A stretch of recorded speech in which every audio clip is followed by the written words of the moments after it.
जय गुरुदेव। गुरुर्ब्रह्मा गुरुर्विष्णु गुरुदेवो महेश्वरः। गुरुः साक्षात् परम ब्रह्म तस्मै श्री गुरुवे नमः।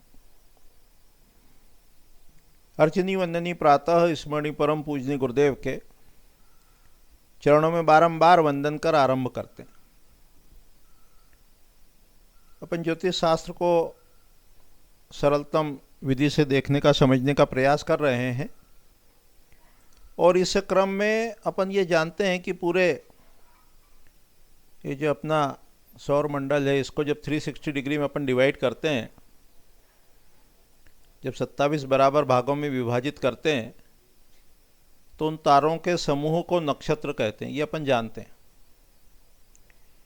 आगे अपन धीरे धीरे थ्योरी भी थोड़ी सी देखते हुए चलेंगे। उस क्रम में आज अपन देखते हैं कि ये जो तिथि है, वार है, नक्षत्र है, योग है, करण है, ये एकदम से अपने मन से नहीं हो गया।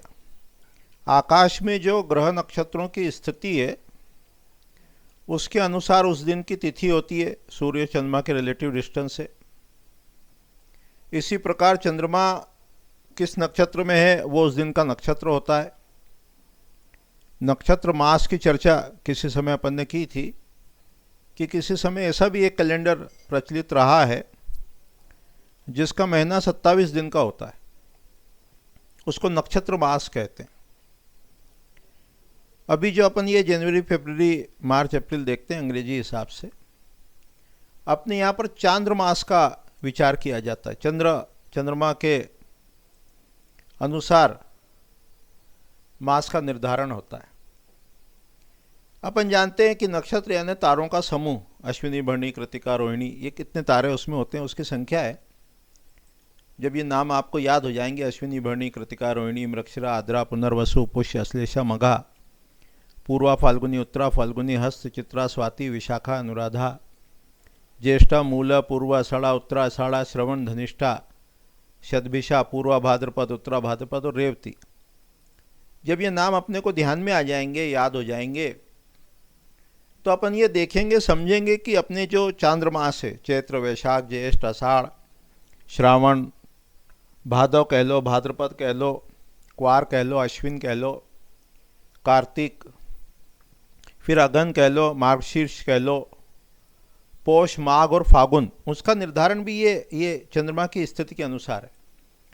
पूर्णिमा को चंद्रमा जिस नक्षत्र में रहता है उसके अनुसार उस मास का नाम होता है। जैसे जो चैत्र मास है उसमें पूर्णिमा को चंद्रमा चित्रा नक्षत्र में रहता है। वैशाख मास की पूर्णिमा को चंद्रमा विशाखा नक्षत्र में। ज्येष्ठ मास का नाम इसलिए पड़ा कि चंद्रमा जो है पूर्णिमा को वो ज्येष्ठा नक्षत्र में रहता है। आषाढ़ मास का नाम इसलिए पड़ा कि चंद्रमा लगभग आषाढ़ा नक्षत्र में होता है, पूर्वा उत्तरा में।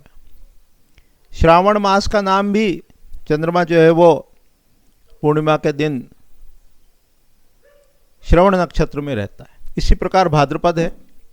फिर क्वार जिसको अपन अश्विन मास भी कहते हैं, अश्विनी नक्षत्र में है। कार्तिक में कृतिका नक्षत्र में है। मार्गशीर्ष में मृगशिरा नक्षत्र में है। पौष में पुष्य नक्षत्र में है और माघ में मघा नक्षत्र।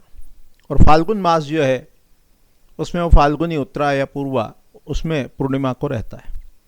तो जितना भी ये हिंदी कैलेंडर अपना बना है उसमें जो भी कुछ है वो खगोल, आकाश में जो ग्रहों की नक्षत्रों की उनकी स्थिति होती है उसके आधार पर ये पूर्ण तरह से निर्धारित करके, चाहे वो चांद्रमास हो, चाहे वो तिथि हो, चाहे वो नक्षत्र हो, चाहे वो योग हो। योग भी हमको ये बताएंगे कि सूर्य और चंद्रमा की जो डेटम फिक्स किया नक्षत्र का, अश्विनी नक्षत्र के स्टार्टिंग का, वहाँ से कितना सूर्य और चंद्रमा चल चुके। करण भी तिथि के आधे भाग को करण कहते हैं, पंचांग को जब देखेंगे अपन। तो इस प्रकार से अपने मास का जो निर्धारण है, नक्षत्र का जो निर्धारण है, वो किसके आधार पर किया? वो ग्रह नक्षत्रों की स्थिति के आधार पर किया।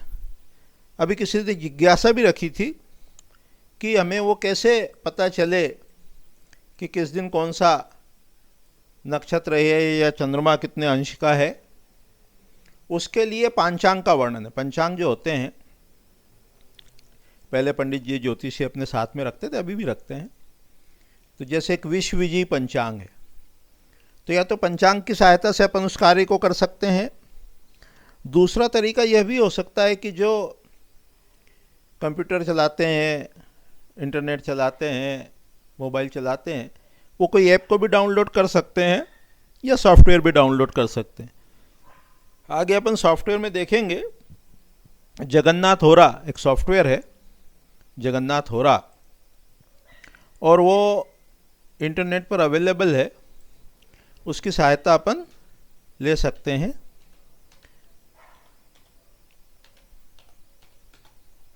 और उससे भी किसी पर्टिकुलर डे में ग्रह नक्षत्र की क्या स्थिति है वो ज्ञात कर सकते हैं। तभी इतने ही कह के वाणी को विराम देते हैं। आगामी पाठ में विषय को और आगे बढ़ाएंगे।